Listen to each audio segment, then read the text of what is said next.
Yo, what's going on, everybody? Happy Monday. Welcome back to the 10-minute mailbag. You've got questions, I've got answers. Let's not waste any time. Let's get to it. But I will waste time just real quick. Every week we've got newcomers. So for the newcomers here, hello, my name is Kenny. This is the 10-minute mailbag. It is the MLB The Show series in which I take your comments, your questions, your Discord inquiries, so to speak, and I answer them in long form. I give you guys more depth than I can give you just with the old keyboard. This series sparks a lot of interesting conversations, so if you want to follow it all, join the Discord. It's linked in the description, or you could just follow along in the comments down below. Everyone, before we get going, real quick, just wanted to apologize for the lack of uploading last week. We uploaded on Monday and Tuesday like we always do, but usually I have a Wednesday and a Thursday, maybe even a Friday thrown in there. This was my pivotal busy week of the season. You guys know, if you follow along, that the spring is crazy for me. Last week was the craziest of the crazy, but I think we're almost to that smooth sailing point. So, moving forward, hopefully no more missed uploads. But enough of that. You're here for questions and such, so let's get to them. I'm going to put 10 minutes on the clock. I'm going to scratch this itch I have on my nose, and we're going to get going. 3, 2, 1, begin! Our first question today comes from Andrew, and I'm still itchy. Should I be looking to complete live series? As it would appear those cards will be high tier again at the start of Season 2. Absolutely. In my opinion, probably at this point with about, it says 26 days left at time of recording. I'm recording this the day before you're listening to it or watching it. If you are not in a position to collect these cards, there's a visual glitch, by the way, they're working on it. I have collected 2 packs. I really don't need Satchel Paige, honestly. I'll go get him, I guess, because I'm pretty close, especially with Team Affinity going on. But let's say you only wanted George Brett. You got George Brett. Good, great, grand, wonderful. I would just focus on live series from here on out. Maybe if a card comes out that you want, maybe if Jake Arrieta's price comes down, you want to go get Jake Arrieta, cool. I would be focusing on live series, especially with a lot of these prices starting to come down. A lot of people are at the wheel spin now at the end of the XP reward path. If you're not there, it's okay. I understand not everybody plays this game as much as others do. But, like, for example, I mean, Shohei 157, that's not horrible. I mean, it's kind of fluctuating, but it's been as high as, it's been higher than 160. I know that for a fact. Mookie's price, how the hell do you say it? There we go. Marketplace. Mookie's price is coming way down. It used to be 132. Now you can get him for like around 100. I think now's a good time, because once we get close to the start of Season 2, I think the live series prices are going to go up again. Because I think those collection cards, Palmeiro, Pedro, and Babe Ruth, are going to be highly sought after if people are not there yet. When you look at what's available to you to start Season 2, I mean, you're going to be using these cards, these 90s overall pre-order cards, maybe Vlad Jr. if for some reason you spent the stubs to get him. I don't think this card's very good, but whatever. And you're going to be using live series. And I guess those core captains, like Adalberto Mondesi, Don Mattingly, etc. That's it. That's what's available to you. So if you're not done with live series, it's okay. There's no pressure. But if you're looking for like an advantage or a leg up for when the new season starts, absolutely should be doing live series collection. Absolutely. So Andrew, thank you for your question. I hope that helped. The next 3 are coming from the old Discord. Join the Discord. From Shane, shout out to Shane. To combat the switch hitting team meta, should they make captain cards ineligible for wildcard? With the new drop of 99s and some being crazy switch hitters, I think this has to be done to combat future seasons. I don't hate it. I would be in favor of it. I don't think there's ever been a precedent set for it.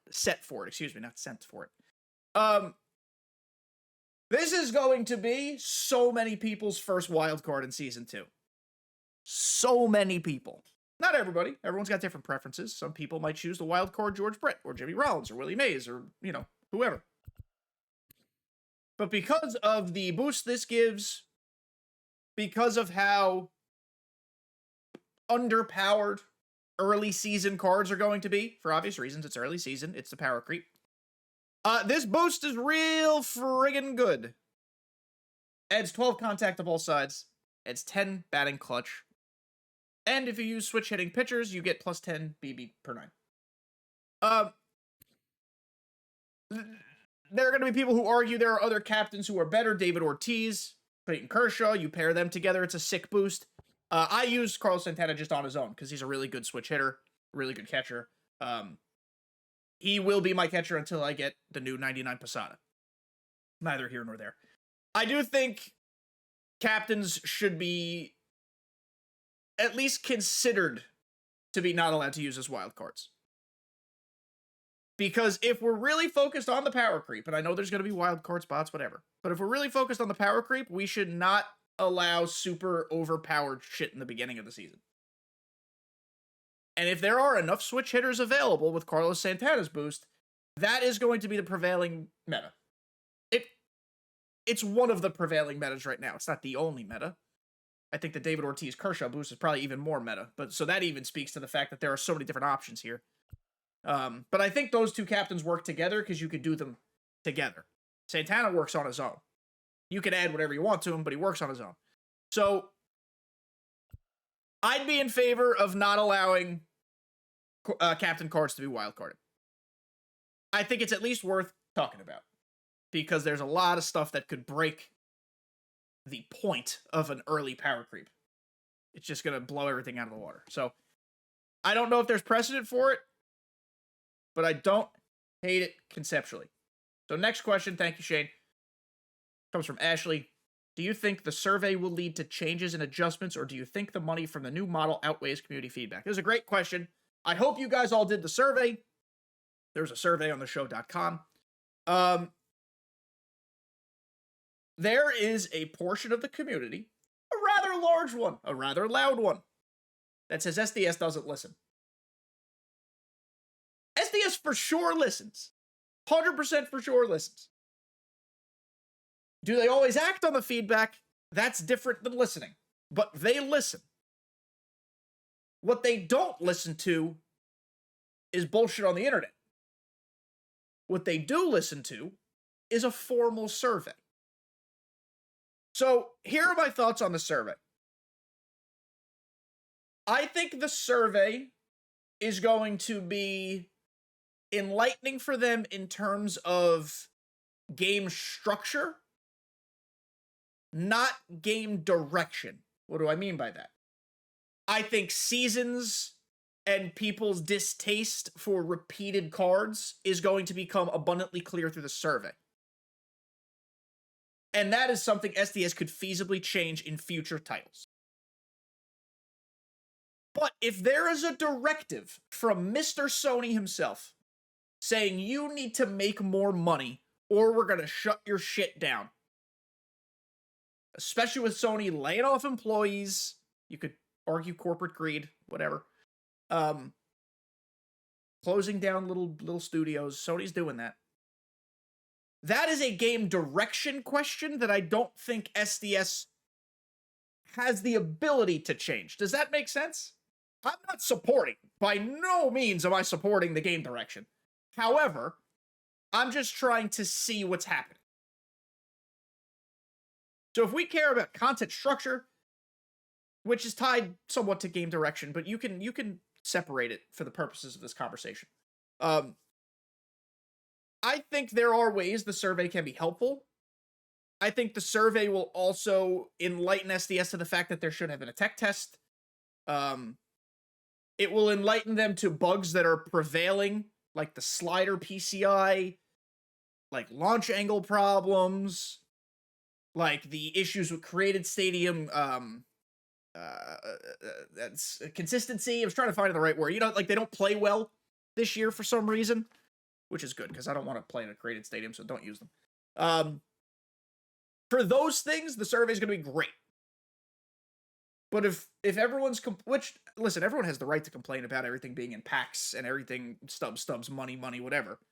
That's not going to change. I have a hard time envisioning that changing if this was a directive from Mr. Sony.